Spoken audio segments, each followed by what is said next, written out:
Hi guys, it's Katie. So today I'm going to be sharing with you guys kind of the process for making the Annette handbag. So I actually have one that I already pre-made. This is what the finished product looks like. I made the long strap. I actually put all my stuff in here because I want to do a little test to see how well this bag holds up before I start selling these. But yeah, I made this the other night and I think it turned out super cute. I'm really happy with it, so I figured I would share with you guys how kind of the process for assembling this bag. This is the satchel size, and if you guys do want to follow along with this tutorial, I'll have the pattern linked down below. This is a pattern, it is called the Annette Handbag by Swoon Patterns, so go ahead, purchase that pattern if you want to follow along. You will need it for this tutorial because I'm not going to go in depth with all the sizes and everything, but even the satchel size is pretty big. I was able to fit a book in there, so that's always good, and my wallet and everything else. But yeah, it turned out really nice. It does come with one zippered pocket in the pattern. I'm going to be adding a few alterations to this next bag that I'm making just because I like to have compartments in my purse so I'm not kind of just like digging through a giant like dump of stuff. So I did make a few alterations. The first is I took the main panel piece that came with the pattern, and there's a line here. I measured like 2 inches above the line to create this piece here, and this is gonna be my slip pocket piece that is gonna be on the inside of the bag. So like this will be the lining, and this will be like the main panel. Or this will be the lining, and then this will be the pocket that just kind of overlaps it. I basically just traced the bottom half, measured 2 inches up from this line, and drew a line across to create this piece. And I'm just going to cut 2 pieces of my lining and 2 pieces of interfacing just to give it a more stability, and then I'll go into more depth later on how I'm going to sew that in. The next alteration I made is to this connector. It comes with this like U-shaped connector, and it adds like a nice touch to the bag. I think it looks really cute. I have heard that some people said this can break. That's why I'm kind of doing a test to see the stability of this bag, to see how much weight it can really bear. I did make sure to like go over this a few times, but you know, sometimes you can't always, you know, win. I did use a vinyl, so it should be a little bit more sturdier than if you were to use a fabric that's interfaced, but we'll see how that goes. But for this bag, I chose to opt out of this. Basically, I haven't even showed the fabric yet because the pattern, I don't want to cover up any of the pattern that I'm going to be using with like this, so I decided to opt out of this, and I made this pattern piece. And all I did for this is I traced this top little shape here, and then I just extended a straight line 1.5 inches down, and basically this is going to be the main part on the bag, and then I'm going to just fold this part over and put the ring through there, so then you get kind of like an interesting design on the bag. I might even use some rivets to kind of really reinforce this, but I figured having the extra durability might be a little bit better, so we'll see how these work. I'm just kind of testing it out. I haven't tried it before, but we're going to try that just to add a little something to the bag. But yeah, the fabric I'm going to be using is for the like the contrasting fabric that the pattern calls for. I'm going to be using a wine colored vinyl. This is like an upholstery weight vinyl. I purchased it from fabric.com. I'll link it down below if you guys are interested in looking at like similar kind of vinyls. It's actually really good. I just have like a basic sewing machine. You don't need like a heavyweight machine for this because it's thin enough that it will work with my machine. The only kind of like bumps I had was when I was doing a lot of layers for the straps, but it ended up turning out just fine. So yeah, I was afraid that it was going to be hard to sew because it's a little bit thicker. Definitely with something thicker, if you use like a thicker leather or even like a thicker weight vinyl, you will definitely probably want like a more heavy duty machine to use. But this worked just fine for mine, so again, I'll link all the fabrics that I purchased down below for you guys, as well as all the like tools and everything else you'll need. And then I'm going to be using this sparkly, you can't really see it, but it has like gold flecks of glitter in it, and this is going to be my lining and my pockets and all that kind of stuff. But it's super pretty because it's very hard to see, but it's like tan. You can kind of see the glitters in there maybe. It's got some gold flecks of glitter. It's really pretty. I bought that at Joann's. It's a keepsake calico. And then I also have, I'm really excited about this, I have this Marauders map fabric that I'm going to be using for the main panel on the exterior, and that's kind of why I didn't want to use the U-shaped connector, because I don't want to cover up any of these words or anything. But yeah, we're going to be using this, and this was also purchased at Joann's. It's part of their character fabrics. They have some really fun character fabrics there, but yeah. I'm using that, and I'm super excited because I think this wine-colored vinyl matches pretty nice, and I think it's going to look really good. So, yeah, that's basically it. I also have, my rectangle rings that are going to be used to attach the straps, and I also have, I have some D-rings too to attach the shoulder strap. I like a shoulder strap because I don't like just holding it on my arm all the time, so I like adding those as a possibility. I also have some clips, swivel clasps that can connect the strap. So those are like the findings you need. I also have 2 zippers here. I'm going to be using a brown zipper for the pocket inside and another like darker brown zipper for the exterior. I think that'll look nice. But yeah, I also have some double-sided tape. This helps immensely, especially if you're using vinyl, because vinyl is very difficult to iron. You shouldn't iron it at all. I tried to iron it because the pattern says you can iron vinyl to interface the bottom piece at least, but I found that still melted my vinyl, so double-sided tape comes in handy a lot, especially when making the straps. So I would definitely recommend some double-sided tape. I just purchased this in the notions aisle at Joann's. I'll have everything linked down below again, so you guys can kind of see what I purchased and what I'm using. And then of course I have scissors and all my threads and findings and everything else you'll need to sew. So we're just going to jump into this. I'm going to start by cutting out my lining pieces. I did have an issue when I was making my other bag of running out of the lining, and I didn't have enough to do the pocket piece. But that's because I was kind of sewing. I was cutting on the fold with my rotary cutter, but this time I think I'm going to trace out. Okay, so I just decided I just have all my pieces for the lining that I'm going to need set aside, and I'm just going to start cutting this out. I think what I'm going to do is just lay this out, trace all my pieces on it first, and then just use my scissors. I think that'll be probably my best bet to get the most of this fabric, because there is quite a lot of pieces I have to cut out, and the pattern only calls for like 2/3 of a yard. So we'll see how this works now. All the pieces say what you need to cut out of them, and they are meant to be cut on the fold, so I'm just going to be doubling them over.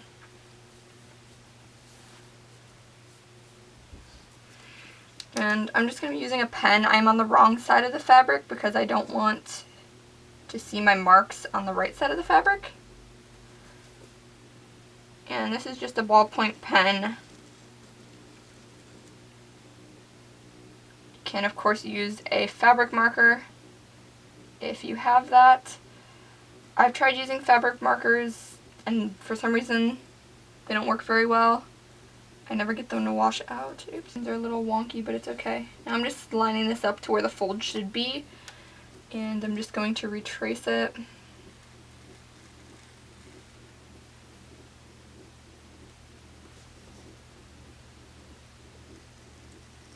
I know Tops and Bobbins sells acrylic templates for this pattern, and those would come in handy, especially if you're going to be making a lot of these. I think I kind of want to purchase some because it would make life so much easier, because tracing on these like flimsy pieces of paper actually sucks. Don't want to get into the salvage there. But these pieces say you need 2, so I'm going to go ahead and trace 2. I did try just using a rotary cutter before, and I just didn't end up having enough fabric, so I want to make sure that I have enough fabric this time. So I'm going to set this aside because I also need to cut interfacing and some leather or some vinyl out of that too. But I'm going to continue tracing all these pieces. Okay, so I finished tracing all my pieces for the lining, and it actually worked a lot better. I like doing it this way rather than just kind of like eyeballing it, because I definitely have enough fabric now. And what's great about doing this is if you mess up, you don't have to waste fabric. You can just redraw your lines. I did mess up a few times with spacing, but it was fine because I got to just redraw them. And I still have some pieces left over on the bottom. I have all this space left over, which is good because there are some extra pattern pieces that you have to kind of just draw out with a ruler. They're just like rectangles for the pockets and the zipper tabs, so I'm just going to do those really quick. When I'm doing like squares, I just like to make my little marks first, just to make sure everything is nice and straight. And just double check before I draw everything out. Alright, and then when that's all done, I will go ahead and I will just follow my dots that I made and draw those out.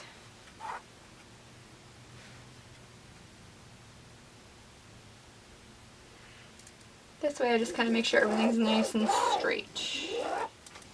And I do need 2 of those pieces, so we're just going to move over a little bit and do it again. Now that I kind of have the baseline, I'm not going to bother with the ticks.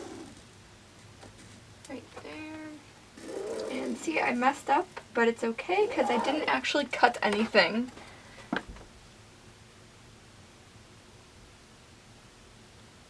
I was actually cutting stuff, I would have wasted fabric. Okay, so I got those pieces, and then I just have to do the zipper tab. So, easy. Okay, so I have all my lining pieces traced out now. I just have to cut them out. So I'm going to go ahead and do that. I'm trying not to make a mess.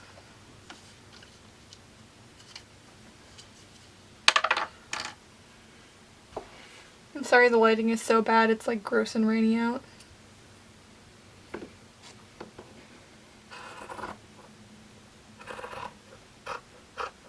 I have to say, using a rotary cutter is definitely faster than cutting with scissors, but this honestly saves me a lot of a headache because I'm measuring and then I just have to cut. But this actually helped me lay out my fabric a lot better and figure out how much I had, rather than trying to cut on the fold and figure that out, because I feel like cutting on the fold you waste so much fabric. I'm going to continue cutting these out and I'll be right back with you guys. Okay, so I have all my lining pieces cut out.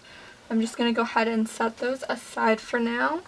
I'm going to move on to my main panel piece just because I don't have that many of these to cut out. So I'm going to take my lovely Harry Potter fabric here, and I kind of want to fussy cut this, so we're going to kind of like see what we can do here. I can kind of see the pattern through the back, so hopefully this works out okay.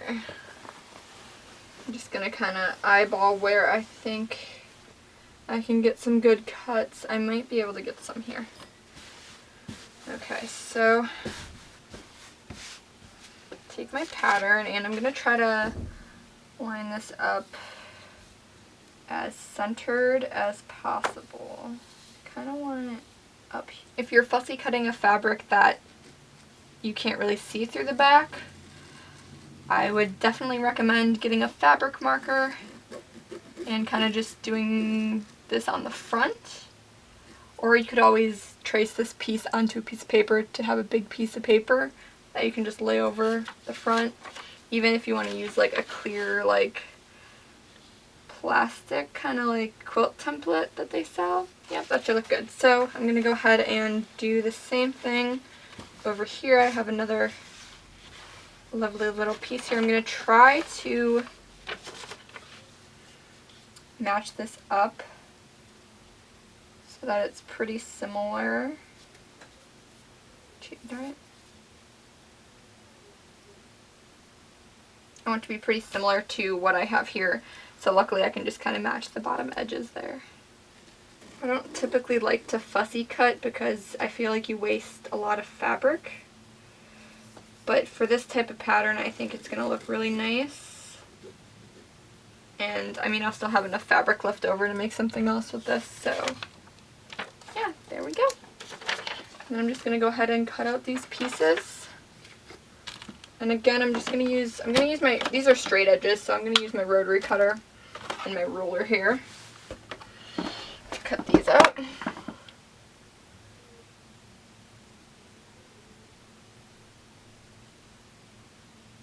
Just going to line that up. And cut that out. I think that's good. And that's pretty centered. I got everything I wanted in here. Yeah, I think this is going to look really nice. It's hard for you guys to see because it's dark. And it's awesome. I think it looks really nice. It's going to look so cute on the front of this bag. Yay! Okay, so now that's all. That's all I need for this fabric. I hate fussy cutting because now there's just giant holes on this fabric. But it's fine. Still got good scraps to work with. I'm probably going to make a matching wallet for this, so I'll set this aside. Okay, so now I'm going to move on to cutting all the interfacing. So we need to recut all these pieces with interfacing now. So I'm going to go ahead and do that. So for the interfacing, I'm using this is the woven interfacing, which goes on most of the pieces, but I'm going to go ahead and I'm just going to lay it out and do a similar thing with the tracing because I feel like you waste a lot less doing it this way. As you can see, this is all the scraps I had left over from when I was doing it on the fold, so maybe I'll reuse some of those pieces if I can. But yeah, this time I'm just going to be using a fabric marker. I feel like it's going to glide easier on this than a pen would. And since this is going to be on the inside of the bag, you're not going to see any of the marks or anything, so it's fine. So yeah, just going to go in and get started here. Doing the same exact process where I'm just going to be tracing all the pieces out. Now this marker is supposed to like wash out with water, but it never does, or it stains. So like I don't trust it. Then again, I did buy this at Walmart, so that might be why. And I'm just following what my pattern pieces say to cut out for these. Some of them do say that if you're using vinyl not to cut those pieces, so follow that if you're using vinyl, or if you're using like a cotton for the vinyl pieces, then by all means do what it says. Okay, so I'm just going to keep tracing all these pieces. It's the same exact thing, just kind of fitting them like a puzzle, Tetris them around the fabric. But yeah, I'll be back when I finish this process. Okay, so I went ahead and I finished doing all of my woven interfacing. It is all traced out and ready to cut. I don't know if you can see the blue on there. But yep, so I'm ready to cut out my woven interfacing. Everything is done, and again I'm just going to use a straight edge to cut out these straight lines just because that's a little bit easier for me. Now these do have curves in them, but I like to just cut out the not curved part because they have like two straight edges, so I like to cut those at least. And I'm just going to cut out the rest of this interfacing and I'll be back with you guys shortly. Okay you guys, so next up is the foam interfacing. I'm going to go ahead and I'm going to trace out my pieces. For this I need 2 pieces, so I think it'll be a lot easier to cut this out than it was before by tracing it. So I'm just going to go ahead and take my fabric marker and do that. Okay, I got all my pieces traced out. Finally was able to fit them on here. Definitely made a lot of mistakes, but this is why different colored markers and tracing come in handy, because we can fix our mistakes rather than cutting them and crying. I definitely wish I would have done this to begin with because it would have saved me so much fabric rather than cutting on the fold, but it's fine. We figured it out. Okay, so that is all our foam pieces. Now I believe we have to do one more interfacing piece, because with this we have to cut out the bottom support piece for our bag so that everything doesn't go caving in. So let's see.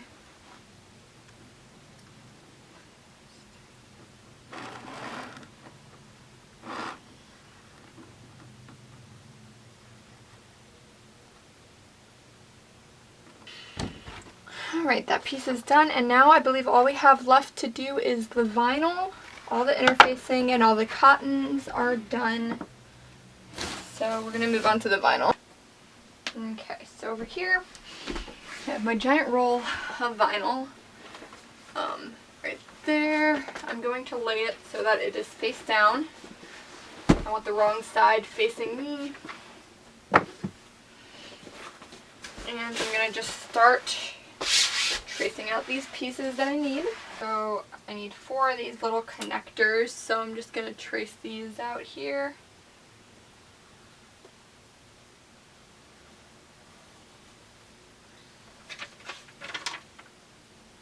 It's not a sewing day unless your cat's sniffing everything you're doing. Like, if you have a cat and you sew, if your cat doesn't come to investigate, are you really a cat owner?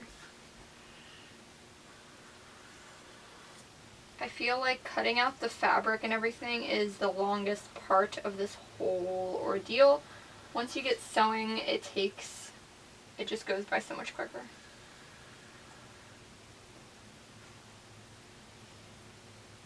I definitely think I want to consider getting the acrylic rulers. I feel like that'll make my life so much easier. I like this ruler because it's exactly the size you need for the straps, so that works out very nicely.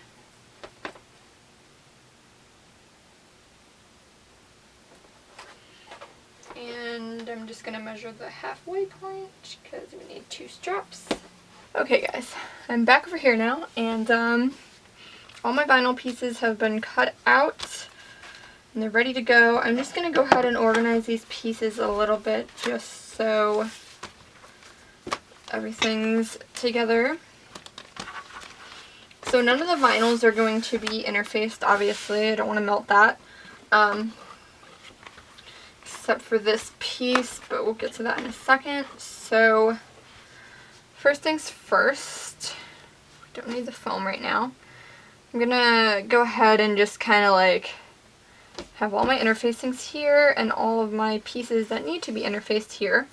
So we are going to go ahead, I'm just going to kind of like lay them out so that everything's organized. We don't need to interface the zipper tab. That goes with that, that goes with that.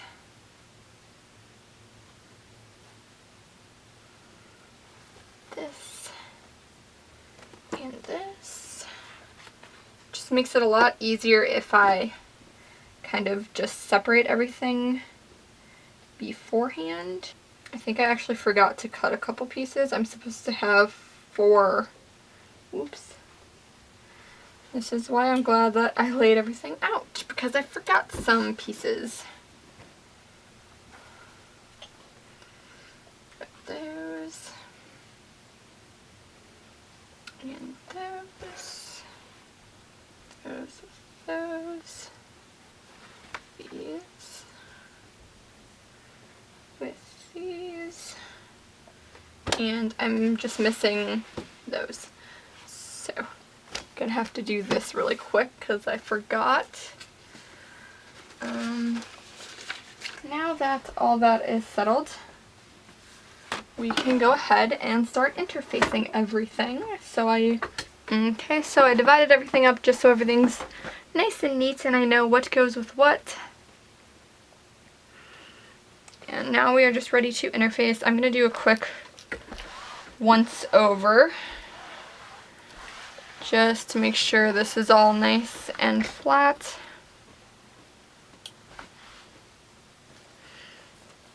gonna start interfacing.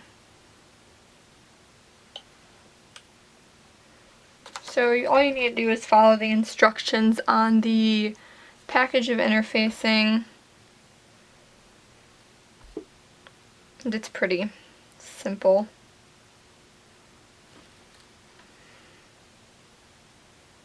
Basically, you're just interfacing all the pieces that the pattern tells you to interface. I really need a bigger ironing board, but literally I did my little DIY ironing board here where I just put some batting and fabric over a TV tray.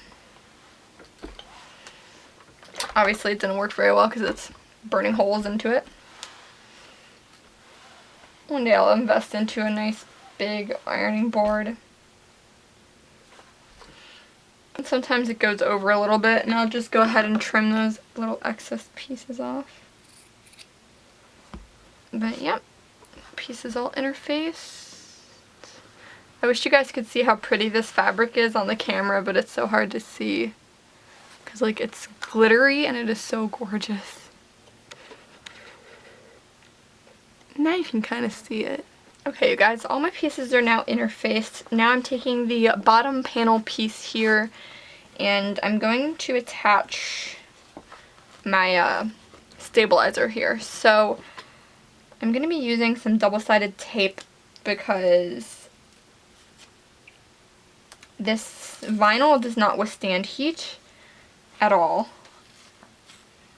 So the double-sided tape is going to help keep this in position.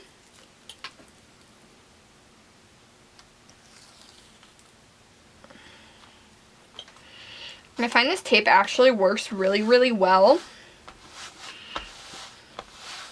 Like, I don't have a problem with anything like falling apart or anything when this is on. This is actually the first time I've ever used this kind of tape, but it works really well. So I'm glad that I got it. I'm gonna probably need some more.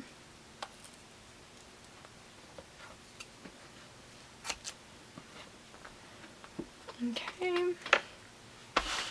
And then you just peel off the backing.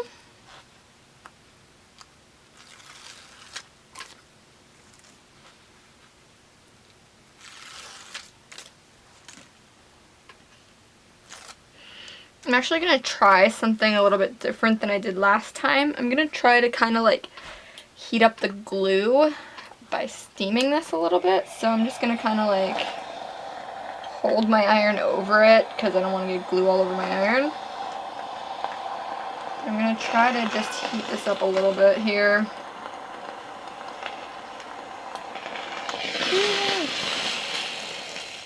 That is what you don't want to do.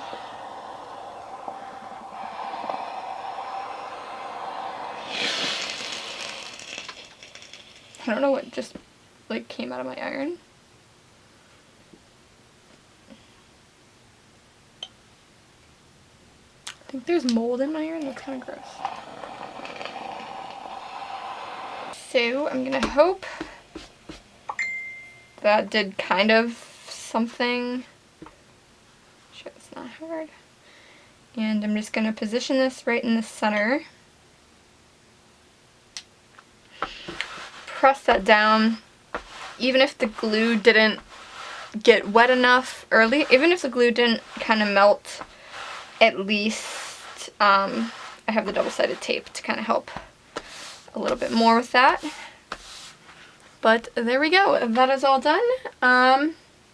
So that is all for this part of the video. Everything has been cut out and interfaced. Took a long time. But yay! So I hope you guys followed along and you have a better understanding of how to do everything for this bag. But once you have finished these steps, go ahead and watch my next video, which is going to have instructions on how to actually assemble this bag. So see you guys next time. Be sure to subscribe for more content and I'll talk to you guys soon. Bye!